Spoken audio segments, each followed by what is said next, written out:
we want to fare better than others. There's a proverb like keeping up with Jones. So we always compare ourselves with our neighbors or our colleagues at workplace or our counterparts.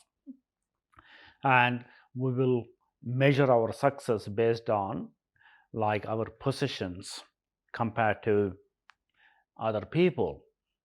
This is a wrong way of judging and seeing life.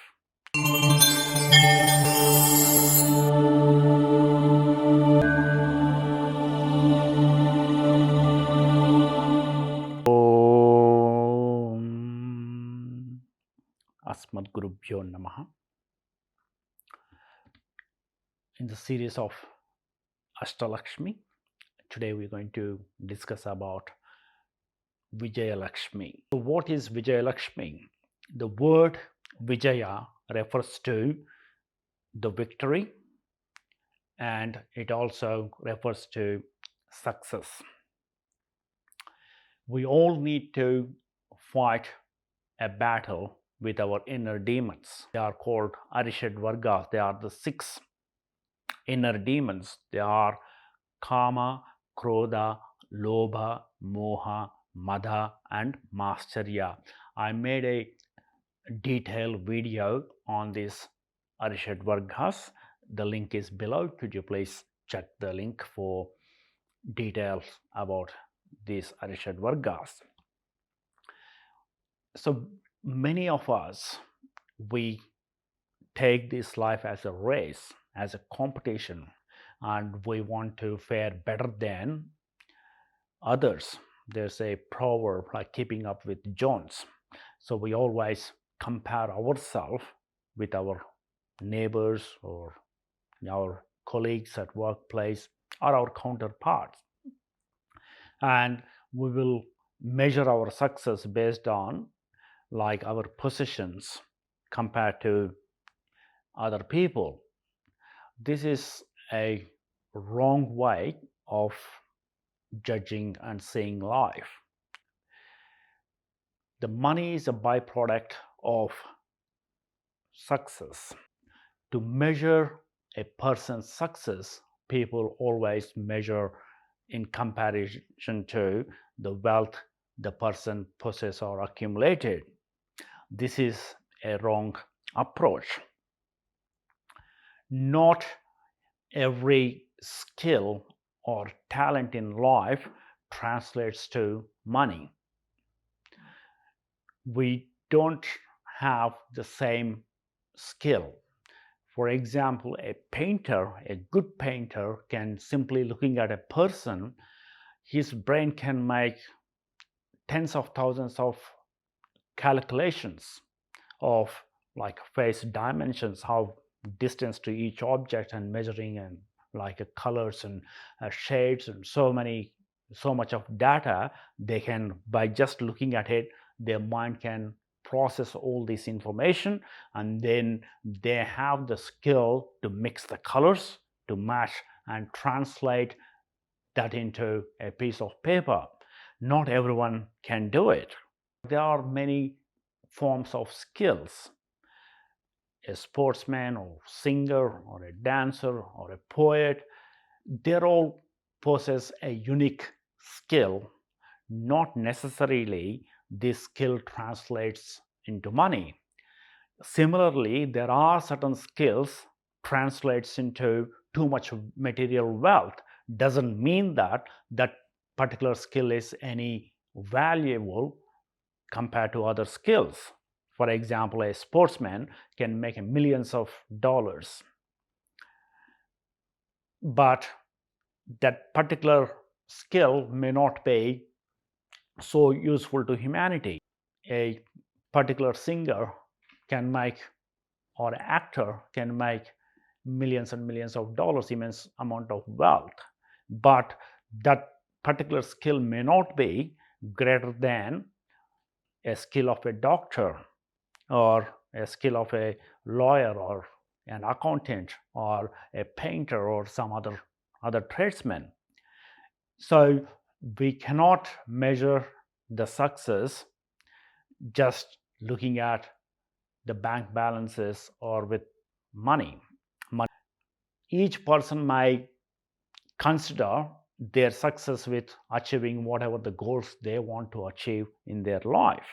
If a student, if he wants to get certain percentage of marks, if that's what his goal is and that's what he's working hard for, and if we can achieve that, he or she may feel happy and they feel accomplished, and they may consider themselves they are successful.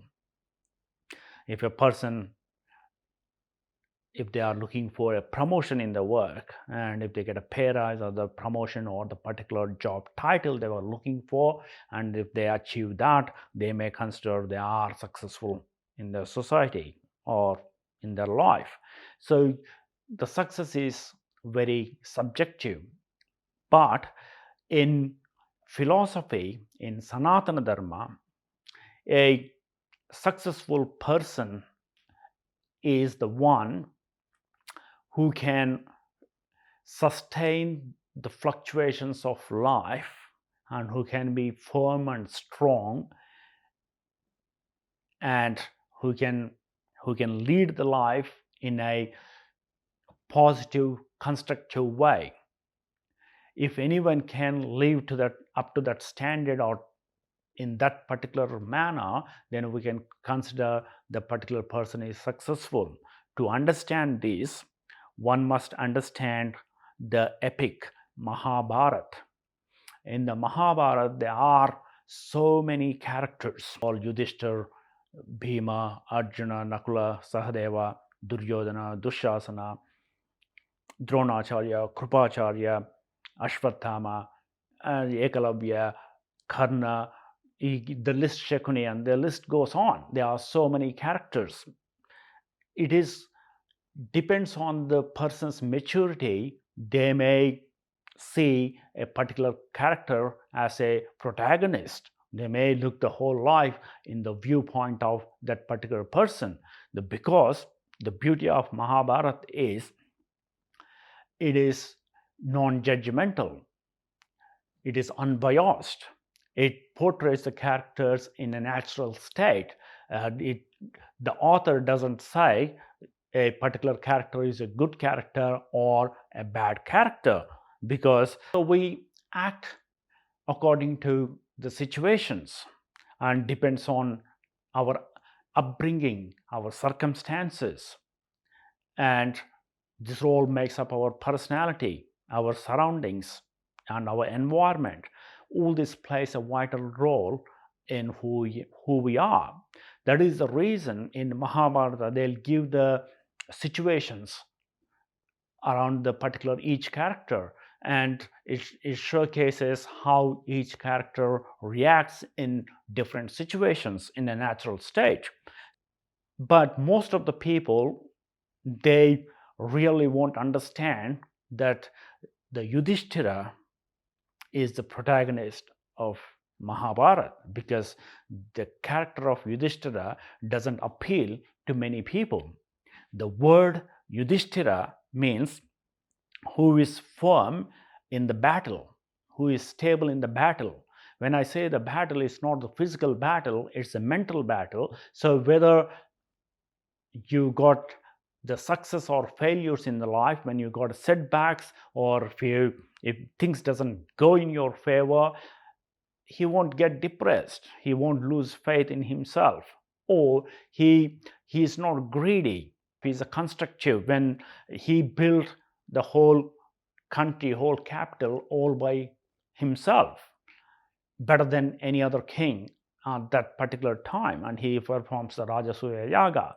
Whereas the Duryodhana, instead of trying to make its own life, he always depends on inheritance, and he's worried that he's going to lose his inheritance. And all his life he tried to protect his wealth and his inheritance, and he does anything to do so, and taking the revenge and jealous and all these 𝗪𝗏𝗪𝗏, you can clearly see in Duryodhana's character. Many people, especially in current generation, they connect with Duryodhana because we are acting like a Duryodhana in our real life. We want wealth. We are closely attached with our positions. We are not brave enough to make our own bread and butter. We are worried of losing our wealth or our positions in our life. And we are jealous if someone does better than us in the life. So all these things is reflected in Duryodhana's character. So people are fooled to understand. They won't see anything wrong with Duryodhana. So in a nutshell, the reason why Yudhishthira becomes the protagonist is he sticks towards the dharma. He stands for the dharma. That's the reason why Lord Krishna takes the Pandava's side. And Yudhishthira is also known as Dharma Raja. He is the king of Dharma. And he is the one who set the narrative for the Dharma.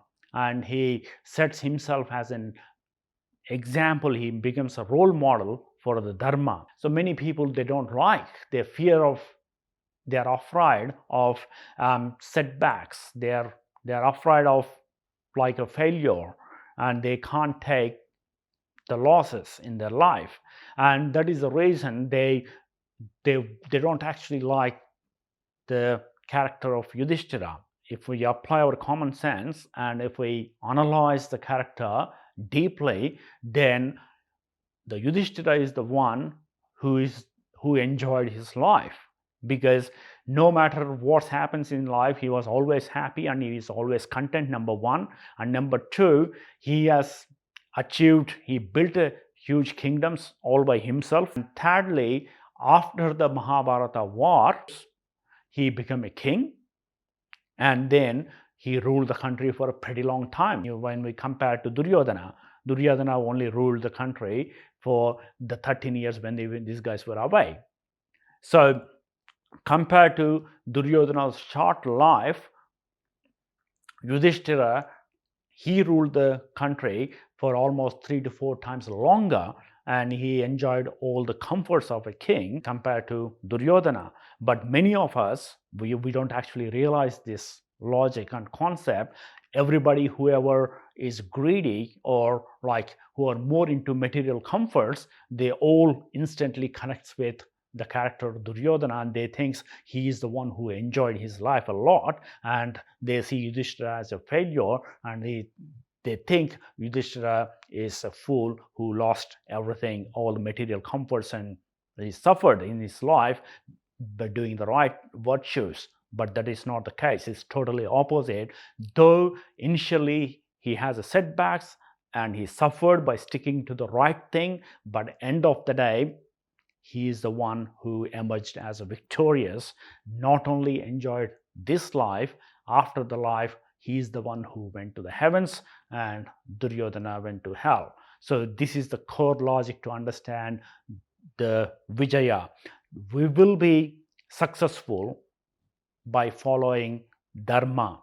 That is, whenever we do the praying in Hinduism or Sanatana Dharma, we always, in our sankalpa, we always say dharmartha kama mokshardham. That means for the sake of dharma and artha and kama and moksha, I am performing this ritual or I am offering this prayer. What it means is, whatever the things that you want to earn in our life, we should do it doing the right way, not taking the shortcuts, or not by deceiving or looting and committing offense or committing crimes to make money. That's what dharmartha. So whatever the money we made in a ethically and morally, and then we can use that money to fulfill our desires in our life. That was the karma. So whoever does these three, they will get the moksha, then they will be successful in their life and they will go to the heaven. That is the reason Jagadguru Adi Shankaracharya in the Ashtalakshmi Stotra, he said, जयकमलासिनि सद्गतिदायिनि �ज्ञानविकासिनि गानमये. So this is how he praised. So Sadgati means that is the Vijaya Lakshmi is the one who will gives our heaven or the after this life, and she is the one who leads the wisdom in our brain, so that we'll be victorious or will be successful in our life. Swasti.